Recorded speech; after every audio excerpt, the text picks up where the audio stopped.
तुम्हारी मांग की सिंदूरी छटा, घटाओं से केश, दूध सा मुखड़ा, ऐसा लगता है आकाश में संध्या की लाली छा गई है और पूर्ण चंद्रमा भी उदय हो गया है। तुमको पाकर मेरे सारे स्वप्न पूरे हो गए, मैं संपूर्ण हो गया प्रिय। मेरे सिंदूर ने आज आपका मन हरा है प्राणनाथ, किंतु आपने तो पहली दृष्टि में ही मेरे मन का हरण कर लिया था और मैं जान गई थी कि आप ही मेरे सब कुछ हैं। वो कैसे प्रिय? आपकी रुद्राक्ष माला को देखकर भगवान शंकर और माता पार्वती से मनाती हूँ कि यह माला सदैव आपकी रक्षा करती रहे और मेरी मांग का सिंदूर सदैव दमकता रहे।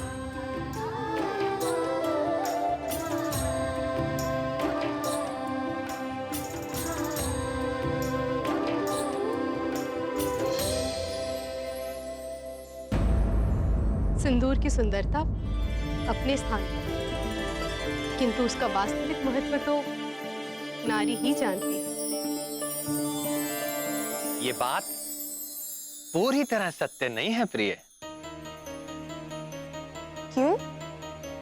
जिसने कभी सिंदूर लगाया ही ना हो, वो भला प्रेम की उस गहरी भावना को कैसे समझेगा जो सिंदूर के साथ जुड़ी है? उचित है, पर जिसने लगाया हो वो पुरुष तो समझ ही सकता है।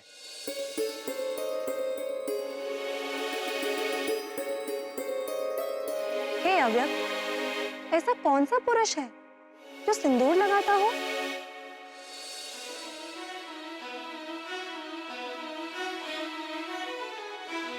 राम भक्त हनुमान।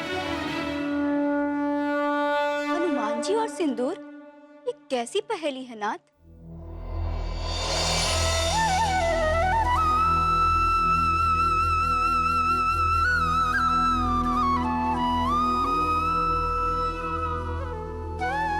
ये पहली तो वो ही बूझे जो सिंदूर लगाती।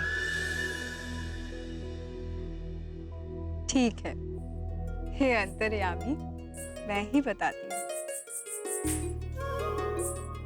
ये घटना तब की है जब प्रभु श्री राम रावण का वध करके अयोध्या में लौट आए।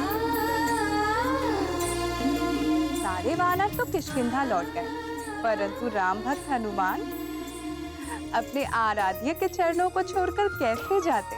अंजना नंदन प्रभु श्री राम की सेवा में अयोध्या में ही बने रहे। एक बार मंगलवार के दिन जब हनुमान जी राजसभा में पहुंचे तो सभी लोग उनको देखकर चौंक पड़े। क्यों? हनुमान ने अपनी पूरी देह पर मुख से लेकर पैरों तक सिंदूर का लेप लगा रखा था।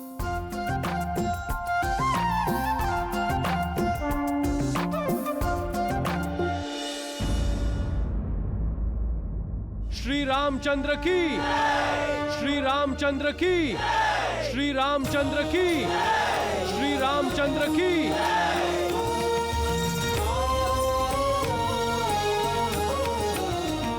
सभी सभासद तो उपस्थित हैं, किंतु पवन पुत्र हनुमान कहीं दिख नहीं रहे। जय श्री राम। जय राम भक्त हनुमान, जय राम भक्त हनुमान, जय राम भक्त हनुमान। हनुमान की भक्ति निराली, सिंदूर से सब देह रंग डाली। दिया प्रीत का प्रगट प्रमाण, सजल नयन हो गए श्री राम। जय राम भक्त हनुमान, जय राम भक्त हनुमान, जय राम भक्त हनुमान। जय श्री राम।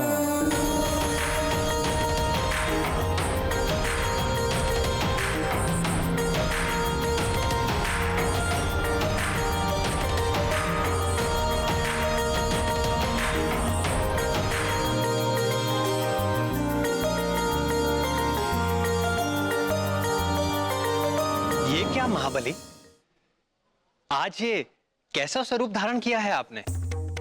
आपकी प्रसन्नता के लिए प्रभु। मेरी प्रसन्नता के लिए? आपसे ये किसने कहा कि मैं किसी विशेष रूप से प्रसन्न होता हूं, और वो भी इस रूप से?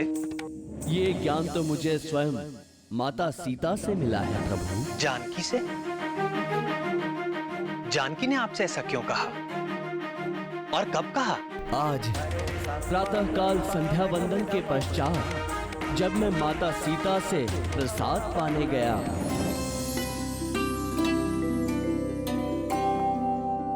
प्रणाम माते, भूख लगी है, प्रसाद दे माते। हाँ पुत्र, तनिक ठहरो।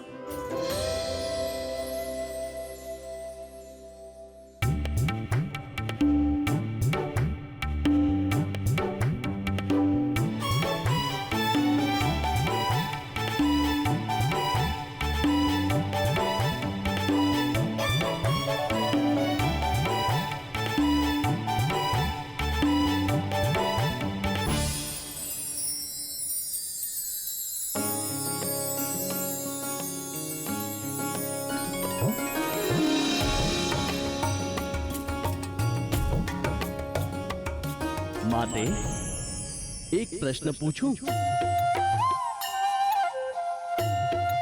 महाज्ञानी हनुमान हमसे कुछ जानना चाहते हैं। अवश्य पूछिए अंजनानंदन।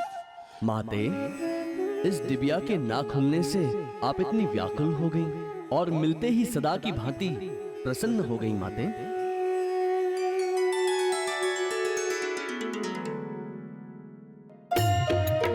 ये तो स्त्रियों का रहस्य है पुत्र, तुम्हें कैसे बता दूं? अच्छा, उदास मत हो।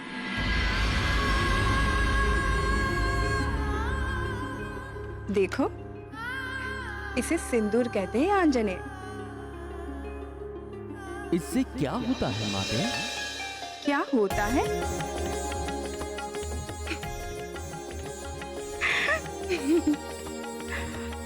आप भी भोलेनाथ की तरह भोले हैं हनुमान।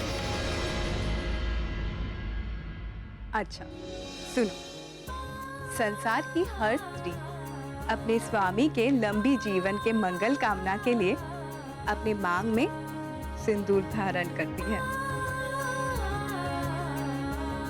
और मैं भी इसीलिए सिंदूर लगाती हूँ।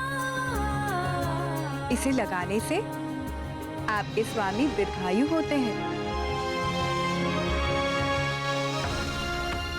और वे सदैव मुझसे प्रसन्न रहते हैं। इसे लगाने से प्रभु दीर्घायु होते हैं और प्रसन्न भी होते हैं माते। हाँ पुत्र, वे प्रसन्न होते हैं। धन्यवाद माते, आज्ञा दीजिए। अरे हनुमान, तनिक सुनो तो पुत्र।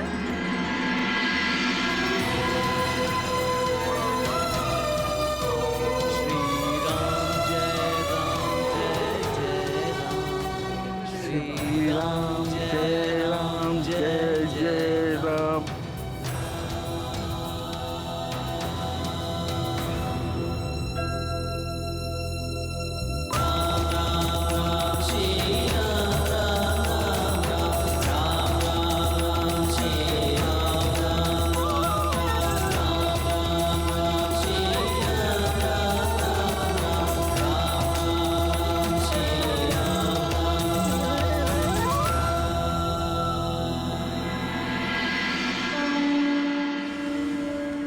चुटकी पर सिंदूर लगाती है,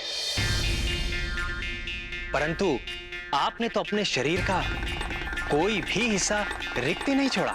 मैंने सोचा प्रभु, केवल चुटकी भर सिंदूर लगाने से आप दीर्घायु हो जाते हैं, तो यदि मैं संपूर्ण देह पे सिंदूर लगा लूं तो आप चिरंजीवी हो जाएंगे और पृथ्वी छोड़ के कभी भी अपने धाम नहीं जाएंगे प्रभु। सदैव हम भक्तों के पास ही रहेंगे प्रभु।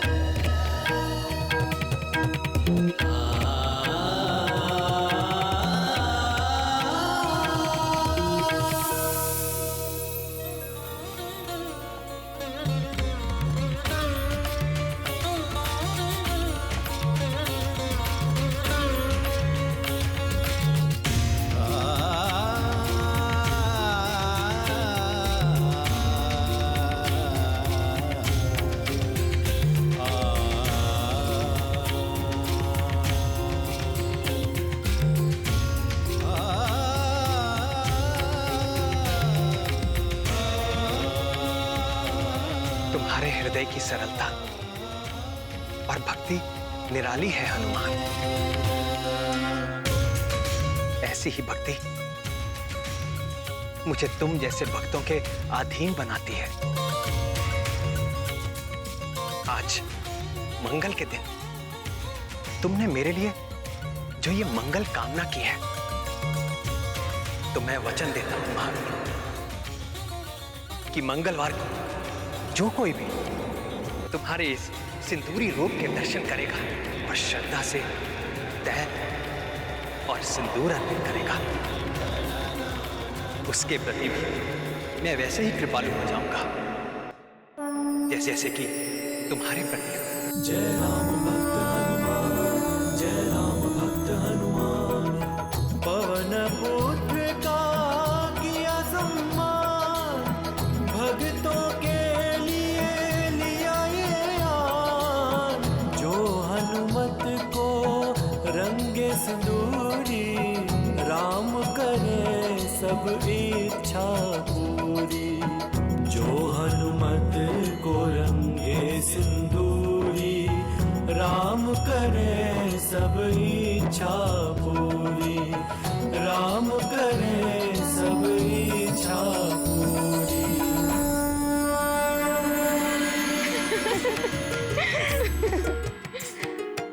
तो ये है सिंदूर का महत्व, जिसे स्त्रियां ही नहीं हनुमान भी जानते।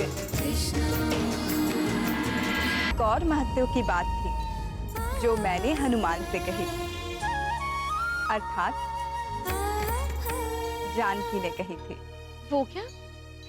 यही कि विवाहित स्त्री के मांग का सिंदूर प्रतीक है कि वो अपने स्वामी के प्रति अनन्य भाव से समर्पित है। हनुमान ने भी सिंदूर लगाकर प्रभु के प्रति अपनी अनन्य भक्ति को भी सिद्ध किया। सत्य है, पवन पुत्र हनुमान के लिए न तो कोई और दूसरा देवता है और न ही प्रभु का कोई दूसरा रूप है तो बस केवल और केवल श्री राम। फिर क्या हुआ नाथ? विवाह के पश्चात केसरी और अंजना के दिन कैसे बीते? केसरी और अंजना एक दूसरे को जीवन साथी के रूप में पाकर तृप्त हो गए थे, किंतु बहुत काल बीत जाने के बाद भी जब उनके आंगन में शिशु की किलकारियां नहीं गूंजी, तो भीतर ही भीतर केसरी को यह संताप खाने लगा। संतान सुख से हीन अंजना उसका दुख समझती थी, पर वो स्वयं भी दुखी थी। वो जानती थी ना तो संतान के बिना वंश वृद्धि हो सकती है और ना ही मनुष्य को पितृ ऋण से मुक्त किया जा सकता है। पितृ ऋण चुकाए बिना स्वर्ग का द्वार कभी नहीं खुलता। धीरे धीरे संतान का अभाव उन्हें हर पल खलने लगा था।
किंतु हे घनश्याम, अंजना को तो देवगुरु से पुत्रवती होने का आशीर्वाद मिला,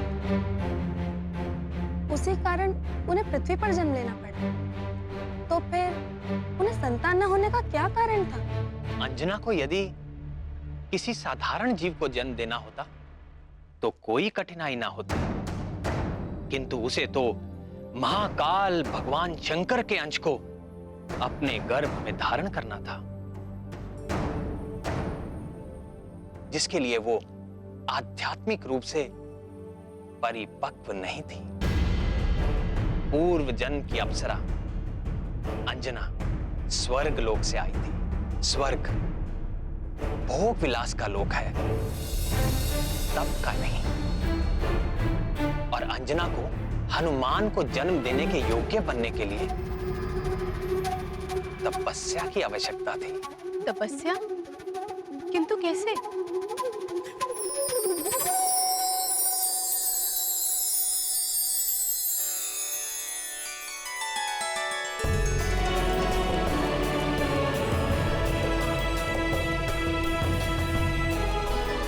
किंतु कैसे?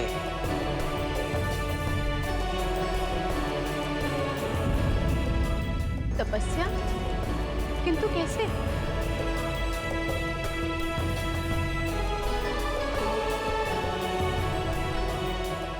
किंतु कैसे?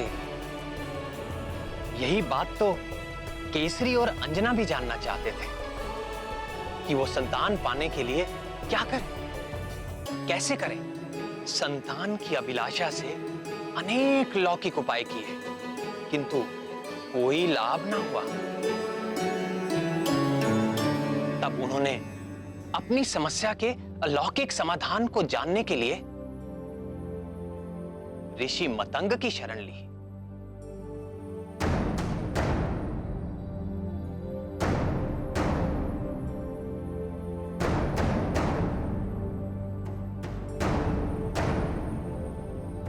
ये वही ऋषि मतंग थे जिन्होंने मेरे राम अवतार के समय परम भक्त शबरी का मार्गदर्शन किया था।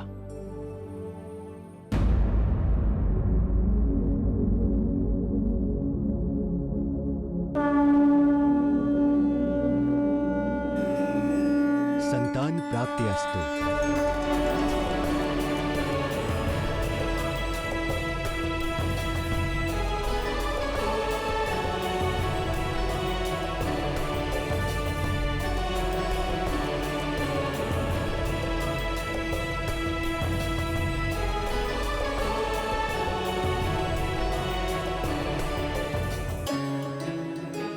तुम दोनों ऐसे चकित भाव से मुझे क्यों देख रहे हो? आपने तो बिना मांगे ही हमें मनचाहा वर दे दिया। अब एक समाधान और कर दे ऋषिवर। हम जानना चाहते हैं कि हमें यह सौभाग्य कब प्राप्त होगा।